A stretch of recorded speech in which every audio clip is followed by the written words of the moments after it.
చర్లపల్లి విజయారెడ్డి కేసులో అంతుచిక్కని చిక్కుముడులు ఎన్నో ఉన్నట్లుగా తెలుస్తోంది. ఎందుకు ఈ కేసు 11 రోజులైనా సరే ఇంకా తాత్సారం జరుగుతోంది అనేటువంటి ప్రశ్నలు అయితే ఇప్పుడు సర్వత్రా వినిపిస్తున్నాయి. వాస్తవానికి ఇంటర్మీడియట్ చదివేటువంటి పిల్లల్ని ఆ తల్లి ఎలా ఒప్పించగలిగింది? నిజంగా ఆ రోజు సీసీ ఫుటేజ్ ఈ రోజు వరకు కనుక చూస్తే కనుక ఆ పిల్లలు ఎక్కడ కూడా అధైర్యం, భయం అనేటువంటి ఎక్కడ లేవు. నిజంగా తల్లి బాటలోనే వాళ్ళ అడుగులు కూడా పడి నిజంగా ఆ రైల్వే ట్రాక్ మీద సుమారుగా 3.5 కిలోమీటర్లు నడిచి ఆ ఎదురుగా వస్తున్నటువంటి గూడ్స్ ట్రైన్కి ఎదురెళ్ళారంటే నిజంగా ఎంత మదన పడి ఉంటారు కొన్ని రోజుల నుంచి అనేటువంటి వాదన అయితే నిజంగా మానసికవేత్తల నుంచి కూడా బలంగా వినిపిస్తోంది. ఖచ్చితంగా తెర వెనుక ఏదో ఒక గట్టి ఇన్సిడెంట్ జరిగితే తప్ప అనేది మాత్రం బలంగా వినిపిస్తోంది. ఇది కేవలం డిప్రెషన్కి గురైపోయినటువంటి సందర్భం కాదు, తెర వెనుక ఏదో జరిగి ఉంటుందనేది మానసిక నిపుణులు సైతం దీనికి సంబంధించి తమ అభిప్రాయాలు అయితే వ్యక్తం చేస్తున్నారు. అయితే దీనికి సంబంధించి ఫస్ట్ నుంచి కూడా వాస్తవానికి జనవరి 30న ఆ ఇద్దరు కొడుకు కూతుర్ని తన కారు పైన స్వయంగా వెళ్ళి వాళ్ళిద్దరిని హాస్టల్లో ఉన్నటువంటి పిల్లలిద్దరిని తీసుకుని రైలుకి ఎదురుగుండా వెళ్ళినటువంటి ఆ తల్లి ఇద్దరు బిడ్డల సంగతి పక్కన పెడితే ఖచ్చితంగా భర్త 31 రోజున జనవరి 31న భర్త పుట్టినరోజు నాడే నిజంగా ఆ అఘాయిత్యానికి పాల్పడినటువంటి సంఘటన అయితే మొత్తం అందరినీ కూడా కలతి పెట్టిస్తున్నటువంటి సందర్భం. అయితే ఎందుకు ఇలా జరుగుతోంది? ఒకవైపు అన్న చిరంజీవి మాటలేమో ఎస్ నాకు నా చెల్లంటే చాలా ప్రాణం, నా మేనల్లుడు నా మేనగోళ్ళంటే మహాప్రాణం, వాళ్ళిద్దరూ ఉంటే నా జీవితం ఇంకా బాగుండనేటువంటి అభిప్రాయం కూడా ఎస్ ఖచ్చితంగా తొలి వెలుగు ఛానల్ కూడా పర్టికులర్గా వేసినటువంటి సందర్భం ఆయన బయట కూడా. మరొక వైపు వాళ్ళ అత్తమామల్ని మా తొలి వెలుగు టీం కూడా వెళ్ళి పలకరిస్తే మా కోడలు బంగారం అంటూ చెప్పుకొస్తున్నటువంటి సందర్భం. వెనువెంటనే తన భార్య చనిపోయిన వెంటనే దుబాయ్ నుంచి అమాంతం వెనువెంటనే గంటల వ్యవధిలో ఇండియాకి చేరుకుని ఈ యొక్క నల్గొండ జిల్లా బీబీనగర్ తన స్వగ్రామానికి చేరుకుని భార్య పిల్లల అంత్యక్రియలు పూర్తి చేసినటువంటి వైనం. అయితే తెర వెనుక ఏం జరిగి ఉంటుంది అనేటువంటి అభిప్రాయం అందరి మదిల్ని తొలిచేస్తున్నటువంటి సందర్భం. అయితే నాటి నుంచి నేటి వరకు కూడా దీనికి సంబంధించి నా కొలీగ్ కళ్యాణ్ రాజు రిపోర్ట్ చేస్తూ వస్తున్నారు. సో ఆయన అడిగి మరిన్ని అప్డేట్స్ తెలుసుకునే ప్రయత్నం చేద్దాం. కళ్యాణ్ రాజు గుడ్ ఆఫ్టర్నూన్. ఎస్, ఖచ్చితంగా ఆ యొక్క విజయారెడ్డి కేసుకు సంబంధించి అంటే ఆత్మహత్య చేసుకునేంత ధైర్యం ఎవరికి రాదు, కానీ అంతవరకు వెళ్ళింది సిచ్యువేషన్ అంటే ఇక్కడ ప్రధానంగా మనం గమనించుకోవాల్సి వస్తే ఆవిడ అహర్యం కావచ్చు, ఆవిడ శాలరీస్ కావచ్చు, ఆందోళన కావచ్చు, వాట్ ఎవర్, మంచి ఫ్యామిలీ అనేటువంటిది మనకి చూడగానే కళ్ళగట్టినట్లుగా తెలుస్తోంది.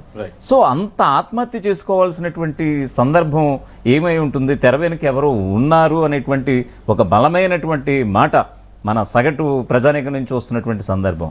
సో దీనికి సంబంధించి ఏమై ఉండొచ్చు అంటారు? ఖచ్చితంగా కారణాలు అయితే ఉన్నాయి. ఎందుకంటే 28న మనం చూస్తే 28 తన కూతుర్ని హాస్టల్కి తీసుకెళ్లే ప్రయత్నం.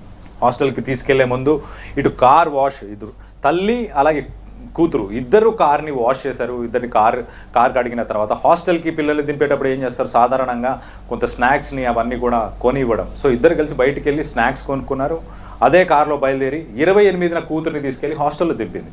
28న హాస్టల్లో దింపినప్పుడు ఆ ప్లాన్ లేనట్టే 28, 29, 30నే ఈ డెసిషన్ తీసుకుంది. 30న ఈ సంఘటన జరిగింది. సో ఒక్కసారి మనం చూస్తే కనుక 28th అలాంటి ఇంట్రెస్ట్ ఏం లేదు. 29th మరి ఏం జరిగింది, 29th, 30th ఈ 2 రోజుల్లోనే. ఇంకొకసారి మనం చూస్తే ఇటు తను ఉండే ప్లేస్ అంటే ఇటు చర్లపల్లి బోడుప్పల్ తను ఉండే ప్లేస్లోనే ఇంకొక ఇల్లుని ప్లాన్ చేసుకుంది. అది కూడా కన్స్ట్రక్షన్ ఆల్మోస్ట్ అయిపోయింది. అంటే జీవితంలో ఆశలు, కోరికలు, ప్లానింగ్ అన్నీ పకడ్బందీగా చాలా క్లియర్గా కనిపిస్తున్నాయి. సో ఇంత ప్లానింగ్ ఉండి ఇవన్నీ ఉన్నా కూడా మరి 29th, 30th ఈ 2 రోజులే ఆమె డెసిషన్ చేంజ్ అయింది. ఇటు ఫ్యామిలీ అందరూ, ఇటు మదర్ కావచ్చు, అన్నయ్య కావచ్చు, లేకపోతే భర్త కావచ్చు, మాకు ఏం ఫైనాన్షియల్ ఇష్యూస్ లేవు, తను ఒక స్ట్రాంగ్ ఉమెన్ అని చెప్తున్నారు. అలాగే ప్రేమ ఆప్యాయతల గురించి ఒకసారి మనం మాట్లాడుకుంటే రాధా గారు, ఇటు తన వదిన, సొంత వదిన అంటే ఇటు చిరంజీవి భార్య వదిన కూడా ఇటు విజయారెడ్డి పేరు మీద టాటూ వేయించుకుంది చేయి మీద. సో అంత ప్రేమ ఉందని చెప్తున్నారు. అంత ప్రేమ ఉన్నప్పుడు ఏ చిన్న విషయమైనా ఒకవేళ బయట నుంచి ఎలాంటి ఇబ్బంది ఉంది, ఏదైనా ఇష్యూ ఉంది అనుకుంటే ఏ చిన్న ఇష్యూ అయినా కూడా ఇటు అన్న, లేకపోతే టాటూ వేయించుకున్న వదిన కావచ్చు, లేకపోతే సొంత తల్లే, లేకపోతే దుబాయ్లో ఉన్న భర్త కావచ్చు, వీళ్ళందరితో ఎవరితో ఒకరితో పంచుకునే అవకాశం ఉండాలి. కానీ ఎందుకు పంచుకోలేదు? ఖచ్చితంగా బలమైన కారణం లేకుండా ఎవరు ఇంత పెద్ద డెసిషన్ అయితే నాకు తెలిసి ఎవరు ఇలాంటి డెసిషన్ అయితే తీసుకోరు. మరొక వైపు సంజీవ్ రెడ్డి ఎవరంటారు కళ్యాణ్ రాజు అంటే వాళ్ళ మేనల్లుడు అంటే విజయారెడ్డి తల్లి పుష్పలత రెడ్డి ఎవరైతే ఉన్నారో సంజీవ్ రెడ్డి తరపు నుంచి కూడా కొన్ని ఏదో జాయింట్గా ఏదో సైట్ కొన్నారు అనేటువంటి మాట అయితే మన రిపోర్టర్ నిర్మల వెళ్ళిన తర్వాత వచ్చినటువంటి సందర్భం ఇది. సో ఎక్కడ కూడా ఆయన మాటలు కూడా ఎక్కడ బయటికి బహిర్గతం చేసినటువంటి సందర్భం లేదు.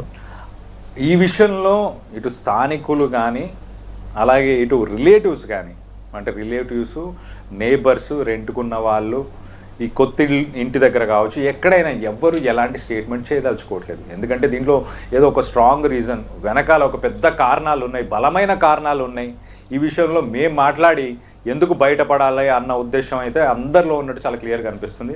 ఇటు సంజీవ్ రెడ్డి అనే వ్యక్తి ఎవరైతే ఉన్నారో ఆ సంజీవ్ రెడ్డి అనే వ్యక్తి ఇటు చిరంజీవితో పాటు రియల్ ఎస్టేట్ వర్క్ చేయడం, ఇప్పుడు నాకు తెలిసి కొత్తగా వాళ్ళు కడుతున్న ఇల్లు ఏదైతే ఉందో ఇటు విజయారెడ్డి కడుతున్న ఇంటికి సంబంధించి ఆ కన్స్ట్రక్షన్ యాక్టివిటీలో చిరంజీవి రెడ్డితో పాటు ఇటు సంజీవ్ రెడ్డి వీళ్ళిద్దరు కలిసే ఆ ఇంటికి సంబంధించిన కన్స్ట్రక్షన్లో వీళ్ళిద్దరే వర్క్ చేసినట్టు, ఆ వర్క్ నుంచి కూడా కొంత విభేదాలు ఉన్నాయి. ఇటు చిరంజీవి వాళ్ళ మదర్ అంటే విజయారెడ్డి వాళ్ళ తల్లి ఈ సంజీవ్ రెడ్డి అనే వ్యక్తికి విభేదాలు వచ్చాయి కాబట్టే మేము బయటకు వచ్చేసాము అని కూడా కొంత చర్చ నడుస్తుంది. ఈవెన్ కొత్త ఇంటి దగ్గర కూడా ఆ పరిసర ప్రాంతాల్లో ఉండే వ్యక్తులు కూడా ఏమంటున్నారు అని అంటే ఎక్కడ చూసినా మనం ఆస్తులు ఏమన్నా తరతరాల నుంచి వచ్చే ఆస్తులు ఉంటే కొడుకు పేరు మీద ఉంటాయి, అంటే కూతురు పేరు మీద ఉండవు. ఇటు విజయారెడ్డి కేసులో మనం చూస్తే కనుక ఆ కొత్తింటికి సంబంధించిన డాక్యుమెంట్స్, ఆ కొత్తింటికి సంబంధించిన లోన్స్ కావచ్చు, కన్స్ట్రక్షన్ డీటెయిల్స్ కావచ్చు, ఫైనాన్షియల్ ట్రాన్సాక్షన్స్ అన్నీ కూడా విజయారెడ్డి పేరు మీదనే ఉన్నాయి. మరి తన పేరు మీదనే ఎందుకు ఉన్నాయి? అన్ని ఆస్తులు తన పేరు మీద మేమే పెట్టాము అంటూ ఇటు తల్లి మొదటి నుంచి చెప్పుకొస్తుంది, ఇటు చిరంజీవి కూడా చెప్పుకొచ్చే ప్రయత్నం చేస్తున్నాడు.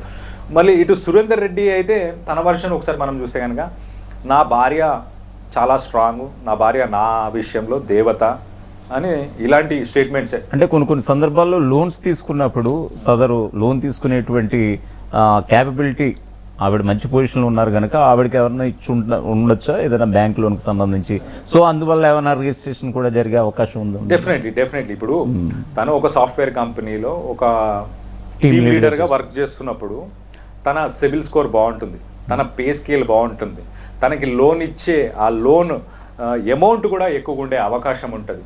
సో ఈఎంఐస్ పే చేసే సామర్థ్యం ఉంటుంది కాబట్టి బ్యాంకులు కూడా ఆలోచిస్తుంటాయి ఎవరికి లోన్స్ ఇస్తే బాగుంటుందని. సో అదే తరహాలో తనకి లోన్స్ ఇవన్నీ ఉంటాయి, యాక్సెస్ ఉంటాయి కాబట్టి మరి తన పేరు మీదకి తీసుకొని తర్వాత ఇటు చిరంజీవి తన పేరు మీద తీసుకుందాం అని ప్రయత్నం చేశాడా మరి ఏంటి తెలియదు. కానీ మొత్తానికైతే ఫైనాన్షియల్గా అయితే స్ట్రాంగ్, ఫైనాన్షియల్గా ఎలాంటి ఇబ్బంది. వాస్తవానికి మన రిపోర్టర్ నిర్మల్ కూడా అక్కడికి వెళ్ళిన తర్వాత చుట్టూ ఉండేటువంటి నైబర్స్ కావచ్చు, ఇతరాతర వాళ్ళు కావచ్చు, ఆ ఇంటి విషయంలో అయితే తల్లి ఒక మాట పుష్పలత, మళ్ళీ దాని తర్వాత విజయారెడ్డి ఒక మాట, ఏదో ఫంక్షన్లో 2-3 సార్లు ఇక్కడికి వచ్చింది, ఒకవైపు పనులన్నీ తల్లే దగ్గరుండి చూసుకుని వెళ్తోంది.